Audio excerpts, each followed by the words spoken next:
Goeiedag! Good day, fellow South Africans and citizens of the world. And just as I and so many others predicted, it's happened. It's happened. Moodys has moved the rand to junk. Don't say I didn't warn you it was going to happen. It's happened. Moodys Investor Service cut South Africa's credit rating below investment grade, delivering the country a full house of junk assessments as it grapples with a nationwide lockdown to curb the spread of the novel coronavirus. It now assesses the nation's foreign and local currency debt as BA1, one level below investment grade. The move reflects continuing deterioration in fiscal strength and structurally very weak growth, the company said in a statement on Friday. The outlook on the rating remains negative. Unreliable electricity supply, persistent weak business confidence and investment, as well as long-standing structural labour market rigidities, continue to constrain South Africa's economic growth, Moodys said. As a result, South Africa is entering a period of much lower global growth in an economically vulnerable position. Now, as I've said so many times, the catalyst for all this is a thing called black economic empowerment, which is destroying the economy and enriching just the black privileged, the well-connected. This is one of the most deceitful, dishonest, racist employment policies in the world today. It is just absolutely disgusting. The ratings company changed the outlook on the country's ratings to negative in November, saying it wants to see a credible strategy in the February budget for halting a deterioration in public finances. However, the spending plans presented by Finance Minister Tito Mboweni last month showed the fiscal deficit as a percentage of gross domestic product would widen to an almost three-decade high. The decision by Moodys could not have come at a worse time, National Treasury said in a statement. South Africa, like many other countries, is seized with containing the outbreak of the coronavirus.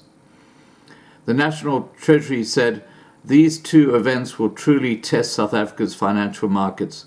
The government remains committed to implementing structural economic reforms to address the weak economic growth, constrained fiscus, and the ailing state-owned companies. Well, what they should be doing is putting some of these black privileged people like Ace Magashula behind bars for corruption. That's your biggest problem. They are above the law at the moment. It's about time the law became just, and not only just for the ANC. The nationwide lockdown in South Africa that suspended all activity except essential services from Friday means the budget shortfall and the government's debt burden could deteriorate even further. Even before the lockdown, the central bank forecast that Africa's most industrialized economy will contract for a calendar year for the first time since 2009. The downgrade leaves South Africa without an investment-grade rating for the first time in 25 years and will cause it to fall out of the FTSE World Government Bond Index, which could prompt significant capital outflows. It will also raise borrowing costs, complicating the government's efforts to narrow the budget gap. The nation's fiscal deficit will widen in fiscal 2020 to around 8.5% of GDP as revenues decline this year, only narrowing very gradually thereafter, Moodys said. It estimates that the debt burden will reach 91% of GDP by fiscal 2023, inclusive of the guarantees to state-owned enterprises from 69% at the end of fiscal 2019. S&P Global Ratings and Fitch Ratings cut South Africa to junk in 2017. Now, what does this all mean? Well, let me tell you in a nutshell. You know those SASSA cards? 10 million people have their payments coming through for social, just so they can survive on the SASSA cards. That's going to be the next target of this government, believe me. They're either going to cut the amount that people get on SASSA, or they're going to say we can't afford them. They'll probably do that before they start changing the number or the excessive number of employees that they've got at places like Eskom.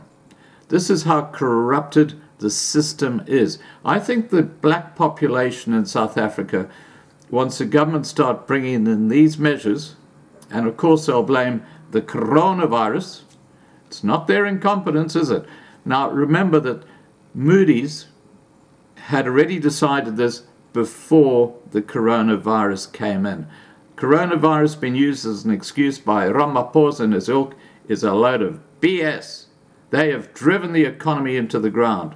Look at Eskom, 450 billion rand in debt through corruption, incompetence, just black economic empowerment.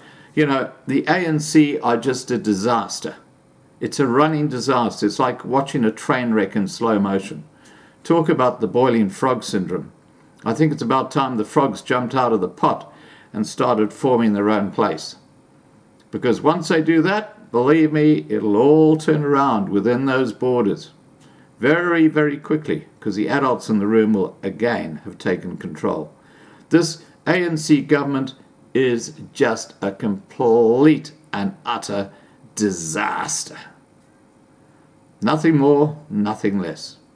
All right, guys, please remember to subscribe to be kept informed. Ring the bell for the updates. Please like this video. Please share this video. And above all, please stay safe.